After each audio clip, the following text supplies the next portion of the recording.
Bienvenidos a Mr. Reddit. Hoy hablaremos de ¿qué has visto dentro de la casa de alguien que te hizo verlo de manera diferente? De niños, cuando salíamos a pedir dulces en Halloween, siempre teníamos miedo de ir a la casa de un vecino en particular. Ni el jardín ni la casa estaban en buen estado. Durante años circularon historias en el vecindario de que era un hombre malo, que había matado a su familia, etc. Un día, como reto, corrí hasta su puerta y toqué el timbre. Cuando intenté escapar, un señor mayor la abrió. Me dijo: "No vienen muchos niños hoy en día, feliz Halloween". Extendió un tazón lleno de deliciosas barras de chocolate. Eché un vistazo al interior y era una casa meticulosamente cuidada. Había una pequeña vela encendida, mantas y revistas cuidadosamente dobladas junto a su sillón reclinable. Era tan amable. Creo que sus hijos ya habían crecido y se habían mudado, y su esposa había fallecido hace años. Esto me hizo darme cuenta de lo fácilmente que se pueden inventar rumores sobre las personas. Tuve un vecino similar, era un anciano muy alto, con cabello largo y gris. Las arrugas en su rostro y su aspecto general lo hacían parecer un vagabundo. Si has visto Breaking Bad, era exactamente igual al viejo que administraba el depósito de chatarra. De niños nos asustaba acercarnos a su casa, ubicada en medio de un bosque viejo y descuidado. Su patio estaba lleno de autos viejos pudriéndose, daba auténtico miedo. Una vez, siendo adolescente durante el invierno, llegué a casa de la escuela, y me di cuenta que había perdido las llaves. Estaba sentado en el porche, muerto de frío, cuando el hombre se acercó y me preguntó por qué estaba allí afuera. Le dije que había perdido las llaves. Me invitó a su casa y, como no quería congelarme, acepté. Resulta que era un viejo capitán de barco de pesca, y era muy amable. Me preparó tostadas y chocolate caliente, y escuchamos música en su antiguo sistema estéreo, altavoces enormes y extraños con bocinas, nunca supe la marca. Tenía un montón de cosas antiguas e interesantes que había comprado en sus viajes. Lo pasé realmente bien, cara sonriente. Los giros tristes de la historia son: 1. Su esposa había fallecido hacía muchos años y no tenía hijos ni familiares. 2. Él mismo falleció de cáncer de pulmón unos años después, y su casa permaneció vacía durante unos 10 años, con todas sus cosas dentro. Pero más tarde, alguien compró la casa y la restauró por completo, cara sonriente.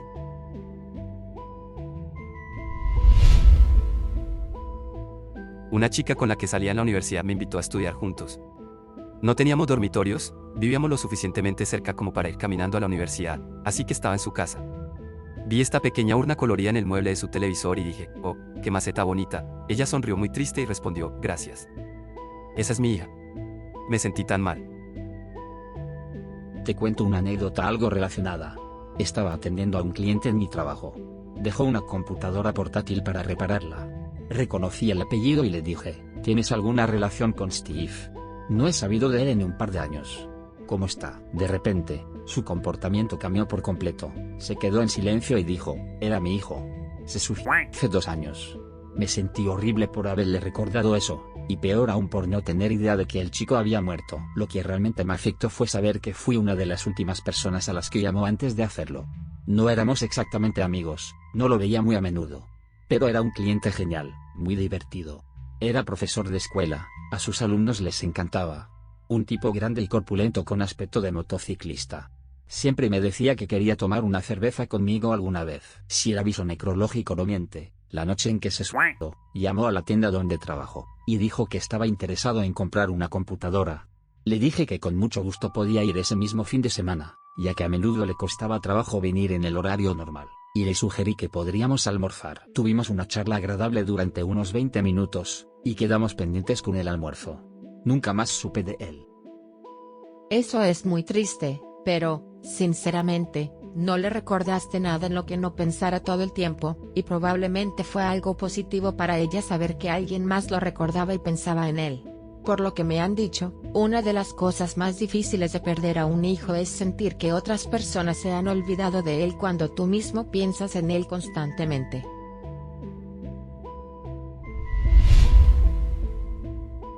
Noupe infantil. En la prehistoria del Internet, antes del streaming y las redes sociales, trabajaba como técnico de instalación y reparación para una importante empresa de telecomunicaciones. Una de mis tareas era instalar líneas DSL.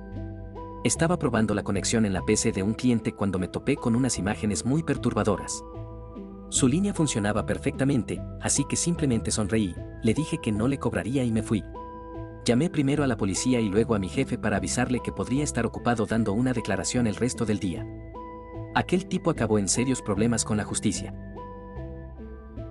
No fui yo, pero el novio de mi madre hace unos años me estaba contando que estaba tratando de arreglar algo en la computadora de una señora. No recuerdo qué ha pasado desde hace un tiempo.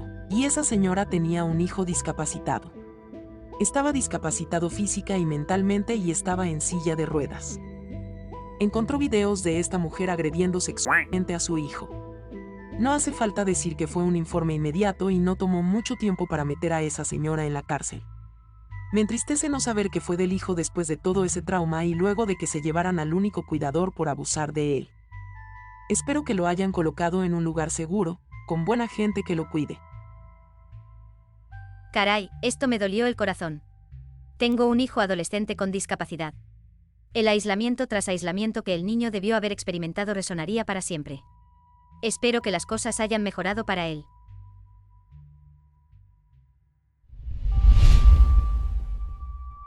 Una familia a la que fui a visitar tenía una habitación en su casa preparada para un estudiante universitario. Pósteres, televisión, algunas pesas, un escritorio para computadora, incluso una botella de colonia medio vacía sobre el escritorio.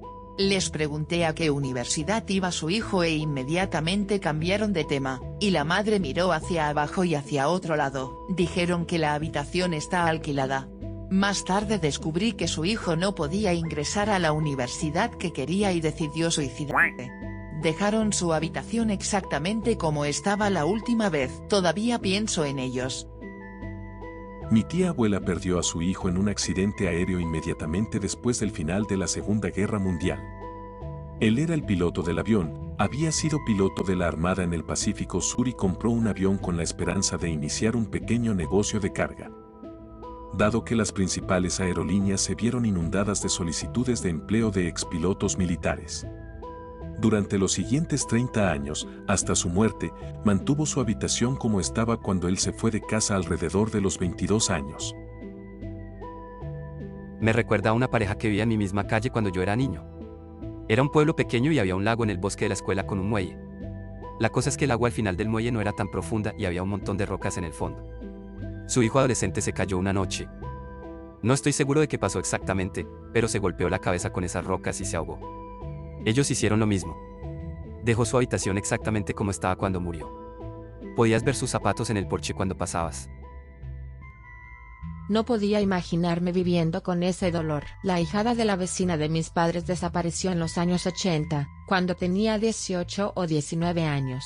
Salió del trabajo a la hora del almuerzo para caminar a casa y nadie volvió a verla. La policía cree saber quién lo hizo, pero murió en prisión antes de que pudieran confirmarlo. Sus padres nunca se mudaron de casa, nunca cerraron la puerta trasera con llave, y aún deja la luz de la terraza encendida en caso de que ella regrese a casa.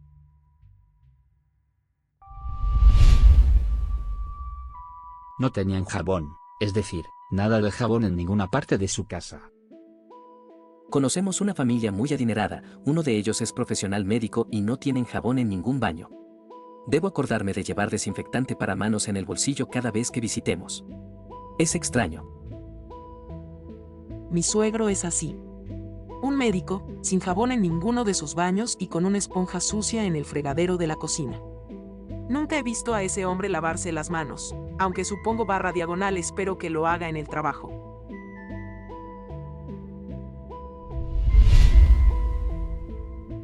Ver lo desordenada que estaba la casa de mi amigo me hizo darme cuenta de lo mal que la estaba pasando. Me gustaría ofrecerle mi ayuda, pero no quiero sonar insensible con un simple, oye, señor triste, ¿necesitas que te ayude? Como alguien que está pasando por un momento muy difícil, si un amigo o familiar entrara por la puerta de golpe y dijera, tranquilo, te voy a ayudar, probablemente rompería a llorar por el inmenso cariño que sentiría. De hecho, es una fantasía que tengo a menudo en la cabeza. Alguien que me quiere lo suficiente como para obligarme a aceptar su ayuda.